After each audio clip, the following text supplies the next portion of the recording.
दोस्तों रिसेंटली एक बड़ी डेवलपमेंट हुई है। इंडिया के शिप बिल्डिंग सेक्टर को लेके ये बड़ी डेवलपमेंट हुई है। बताया जा रहा है कि इंडिया आने वाले 5 सालों में 100 नए मर्चेंट शिप्स बनाने वाला है। करंटली इंडिया $75 बिलियन की कॉस्ट बाहर वाली कंपनीज को पे कर रहा है और ये पैसा इंडिया यहाँ पे बचाने वाला है और इनडायरेक्ट वे में इंडियन कंपनीज को ही इसका फायदा मिलने वाला है। तो इसको हम लोग डिटेल में देखेंगे और कुछ कंपनीज को भी हम यहाँ पे स्टडी करने वाले हैं। अभी इंडिया ने ये बोला है कि आने वाले 5 सालों में 100 नए शिप्स बनाने वाले हैं। और ये कौन से शिप्स हैं? देखिए, इसमें दो तरह के शिप्स की बात की गई है। एक है कमर्शियल शिप्स, जिसके ऊपर कंटेनर लोड होता है, माल को एक जगह से दूसरी जगह ले जाया जाता है। तो वो जो शिप्स होती हैं वो बनाने की बात की गई है। और दूसरे पैसेंजर, जैसे कि क्रूज वगैरह, ये शिप्स यहाँ पे बनाने की बात की जा रही है। तो यहाँ पे कोई छोटा मोटा टारगेट नहीं है, 100 बड़े शिप्स बनाने की बात की जा रही है।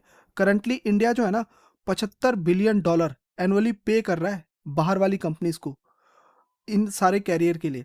तो ये इनडायरेक्ट वे में जो गवर्नमेंट है वो ये कह रही है कि ये पैसा जो हम बाहर पे कर रहे हैं, अगर इंडियन कंपनीज ही बनाती है तो हम उनको इनडायरेक्ट वे में ये पैसा इंडियन कंपनीज को ही देने वाले हैं। तो उसको हम लोग यहाँ पे ब्रेकअप में समझने वाले हैं और उसके बाद कुछ कंपनीज को भी हम यहाँ पे देखेंगे।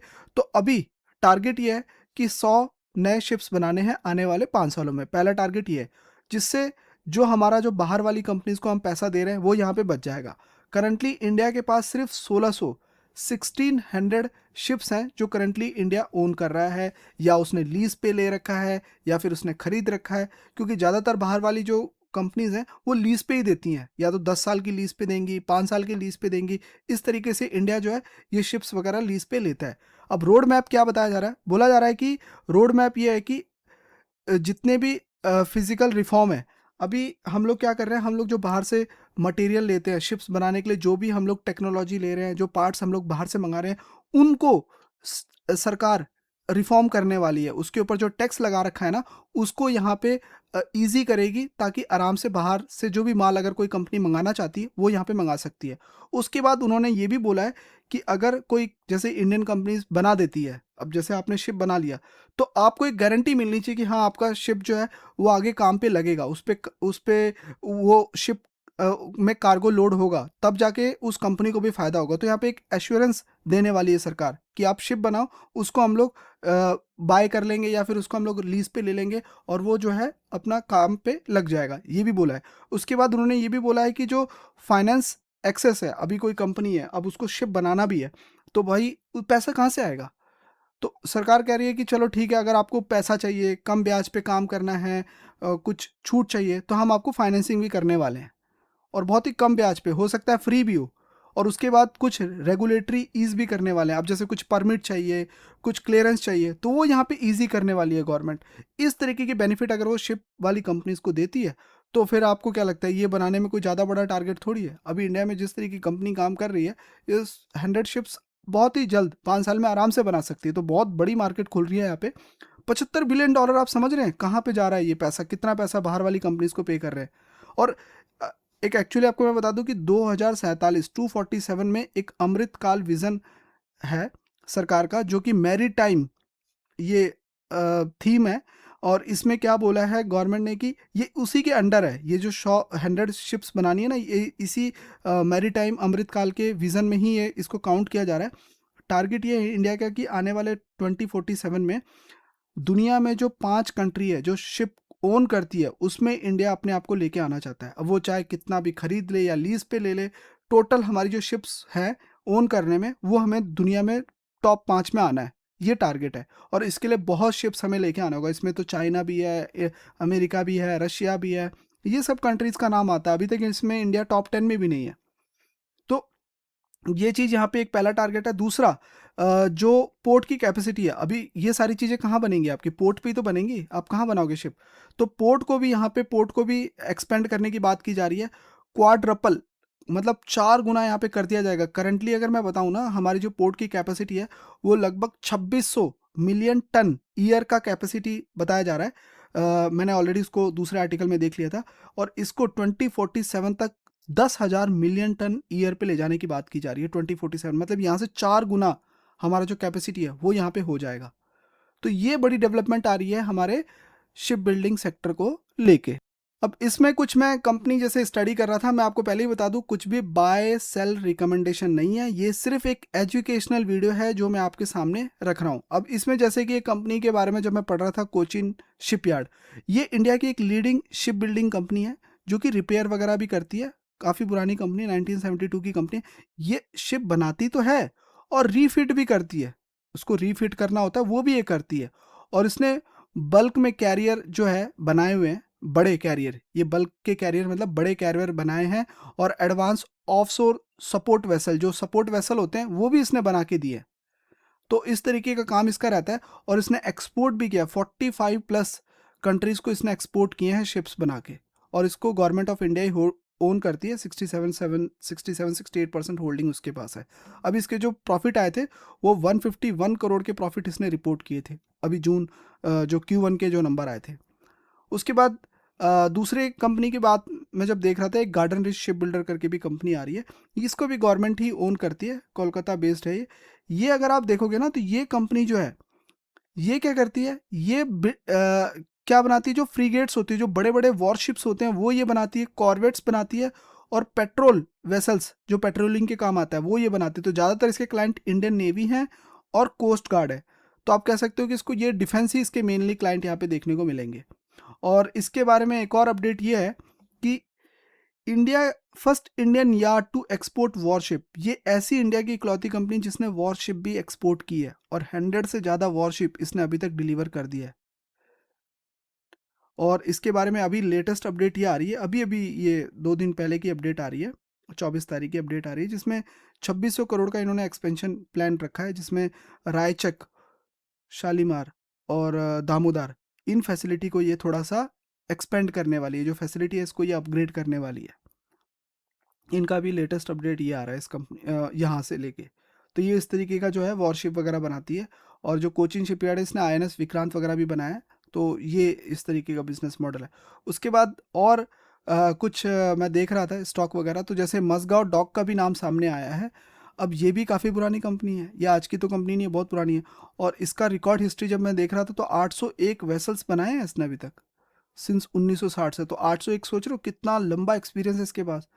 मैक्सिमम तो ये शिप्स वगैरह ऐसे बनाती रहती है। अभी इसने वॉरशिप बनाया हुआ है, सबमरीन भी बनाया है, कार्गो भी बनाती है, पैसेंजर भी बनाती है, समझ रहे हो। इस तरीके का काम है इसका पूरा। और इंडियन नेवी, कोस्ट गार्ड और कमर्शियल क्लाइंट भी हैं इसके पास, मसगांव के पास। तो ये इसका काम है। अब इसको लेके भी बड़ी अपडेट ये आ रही है, यहाँ पे हम लोग देख लेते हैं। अभी देखो इसने साइन किया है शिपिंग कॉरपोरेशन ऑफ इंडिया के साथ, ये एक गवर्नमेंट कंपनी है, इसके साथ इसने पार्टनरशिप किया। पार्टनरशिप करके इसने बोला है कि 3,000 डेड वेट ट्रंच बोलते हैं इसको, ये मतलब कैपेसिटी की बात होती है कि कितने वेट तक के कैपेसिटी जो है यहाँ पे ये रहने वाला है। तो ये 3,000 टन तक का वेट जो है वो शिप लोड ले सकती है। मतलब शिप जब बन जाएगा ना, उसके बाद उसके ऊपर आप कितना लोड डाल सकते हो, तो 3,000 टन तक वो लोड ले सकती है। और ये जो शिप बना रही है मसगांव, वो मैथनॉल ड्यूल फ्यूल पे चलने वाला है। ये ड्यूल फ्यूल पे चलने वाला है, जो कि मैथनॉल पे भी चलेगा और फ्यूल पे भी चलेगा, जो कि आपका कन्वेंशनल फ्यूल हो जाता है, जैसे कि डीजल वगैरह जो होते हैं वो फ्यूल पे चलने वाला है। तो इस तरीके की शिप बना के दे रही है। और अभी ये वापस कमर्शियल शिप बिल्डिंग में उतरने के लिए तैयार है, ऐसा कंपनी ने बताया। ये मसगांव को लेके अपडेट आ रही है। उसके बाद एक और कंपनी का नाम मैं देख रहा था स्टॉक का, तो स्वान डिफेंस हैवी इंडस्ट्री लिमिटेड, नाम देख रहे हो, स्वान तो है ही, प्लस हैवी इंडस्ट्री भी इसके आगे जुड़ा हुआ है। ये भी पुरानी कंपनी है, 1997 की कंपनी है। देखो ये करती है, एक तो बिल्ड करती है, बनाती है, रिपेयर करती है, और रीफिट भी करती है, रीफिट करती है शिप्स को, और ये रिग भी करती है। अब ये रिग वर्ड जो है ना, रिग पता है क्या होता है? रिग होता है जब आपको समुद्र में तेल ढूंढ रहे हो, तेल ढूंढ लिया या तेल ढूंढना भी है, तो उसके लिए पूरा स्ट्रक्चर चाहिए ना आपको बनाने के लिए, उधर स्ट्रक्चर पूरा तैयार करना पड़ेगा समुद्र के अंदर, समुद्र पे। तो वो रिग यही करती है, ये रिग करती है, प्लस उसको जो स्ट्रक्चर होता है ना, तेल ढूंढना है आपको, तो वो यही देती है, स्वान करती है ऐसा काम। और it operate one of the world largest ship building dock या ड्राई डॉक्स। तो ये इकलौती ऐसी कंपनी है इंडिया में जिसके पास सबसे बड़ा डॉक साइज है, ड्राई डॉक जो काम होता है ना, जहाँ पे ये शिप्स वगैरह बनाई जाती है, ये जो है ना, इसको डॉक बोलते हैं। ये जो एरिया है ना जहाँ पे शिप्स बनाए जाएंगे, इसको डॉक बोलेंगे आप। तो इसकी लेंथ बता रहे हैं 662 लेंथ है, और 65 मीटर इसकी विड्थ है। और ये जो डॉक की कैपेसिटी है ना, 4 लाख टन की कैपेसिटी है इसकी। और यहाँ पे ये जो है एक ही टाइम पे मतलब स्प्लिटेबल वेसल्स को कंस्ट्रक्ट कर लेती है। मतलब एक ही टाइम पे मल्टीपल टाइप के जो आपके शिप्स होते हैं वो ये बनाती है। अगर कहीं रीफिट करना है, कहीं रिपेयर करना है, तो ये सारे काम ये एक ही टाइम पे कर लेती है, मल्टीपल काम कर लेती है एक टाइम पे। इसके पास इतना बड़ा डॉक है ये।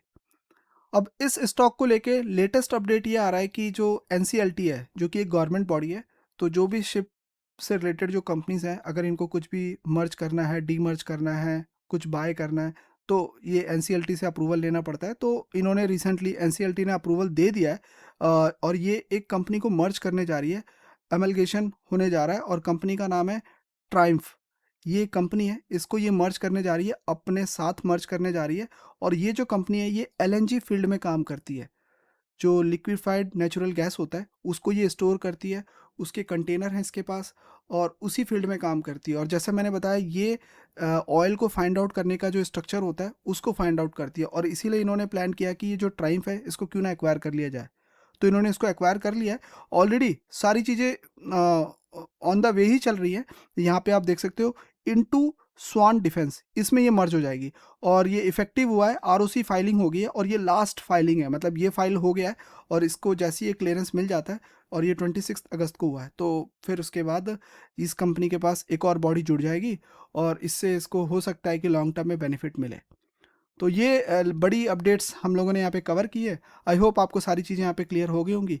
तो फिलहाल इस वीडियो में तो इतना ही। और अगर आपने अभी तक मुझे यहाँ पे फॉलो नहीं किया है, तो आप बहुत कुछ मिस कर रहे हैं। यहाँ पे मैं जिस तरीके के एनालिसिस कर रहा हूँ, मुझे नहीं लगता आपको पूरे यूट्यूब पे कोई करके दे रहा होगा। अगर कोई करके दे रहा है तो एक बार आप मुझे यहाँ पे सब्सक्राइब करें, और वापस एग्जिट कर देना। और हाँ, आपने ये भी पूछा था कि अगर मैं यहाँ पे सब्सक्राइब कर लेता हूँ तो ये कब तक वैलिड होता है। तो जब आप सब्सक्राइब करते हो ना, तो उसके बाद से ये 1 मंथ के लिए वैलिड हो जाता है। 1 मंथ के बाद ही आपको वापस जो है 120 या 119 समथिंग कुछ पे करना पड़ेगा। 1 महीने का ये टाइम पीरियड होता है इसको ज्वाइन करने के बाद। तो अगर आपको देखो, मेरा इंटेंशन ये है कि ज़्यादा से ज़्यादा लोग इसको ज्वाइन करें। और आपको बहुत महंगा लग रहा है, तो अगर आप मुझे बहुत ज़्यादा कमेंट करते हो, मैं ऐसा करता हूँ, मैं एक पोल डाल देता हूँ। आप मुझे बता दो कि आपको 59 वाला चाहिए, तो मैं ज़रूर उसको एक्टिवेट करता हूँ। लेकिन जो वीडियोस यहाँ पे मैंने रखी है वो यहीं पे रहेंगी पहली चीज़। और यहाँ पे मैं जो जिस तरीके की एनालिसिस कर रहा हूँ ना, वो यहाँ पे कंटिन्यू रहने वाला है। क्योंकि यहाँ पे जो सब्सक्राइबर है उनको तो दोनों एक्सेस मिल जाएगा ना। उनको तो वो भी देख पाएंगे वो, क्योंकि मैं वो सारे चैनल के लिए एक्टिवेट कर दूंगा। लेकिन जो मैं इस पे अपलोड करूँगा वो सारे चैनल पे देखने को नहीं मिलेगा। क्योंकि यहाँ पे जो मैं रिसर्च करके डालता हूँ ना गाइस, वो उसमें मेरे को बहुत टाइम लगता है। 2 से 3 घंटा 4 घंटा मुझे लग जाता है जब मैं डेटा कलेक्ट करता हूँ। तो टाइम बहुत लगता है, इसीलिए मेरे को, मैं यहाँ पे इसको अपलोड कर रहा हूँ। बट जो दूसरा रहेगा वहाँ पे भी एनालिसिस रहेगा, बट यहाँ पे जो मेरी एनालिसिस रहेगी वो वहाँ पे पब्लिक नहीं कर सकता। वहाँ दूसरे मेंबर्स को मैं वो अपलोड नहीं कर सकता हूँ। तो इस तरीके से आपको सेपरेट हो जाएगा ये। तो मैं एक पोल डालता हूँ, और फिर उसके बाद आप ज़रूर सब्सक्राइब कर सकते हो। और एक क्वेरी और आपकी कि ज्वाइन करने के बाद ये कैसे वैलिड होता है। अगर आज ज्वाइन करेंगे तो क्या 30 को एक्सपायर हो जाएगा? तो ऐसा नहीं है। अगर आप आज ज्वाइन करेंगे तो 30 डेज़ के लिए वैलिड होता है, फिर 30 डेज़ के बाद ही आपको पे करना होता है दोबारा। तो इस तरीके से इसकी वैलिडिटी चलती है, 30 डेज़ का वैलिडिटी रहता है। तो इसमें ऐसा कोई प्रॉब्लम नहीं है कि आपने एक बार पे कर दिया तो 3 दिन के बाद दोबारा पे करना है। तो फिलहाल इस वीडियो में इतना ही। मिलेंगे हम नेक्स्ट वीडियो में, तब तक के लिए बाय बाय, टेक केयर।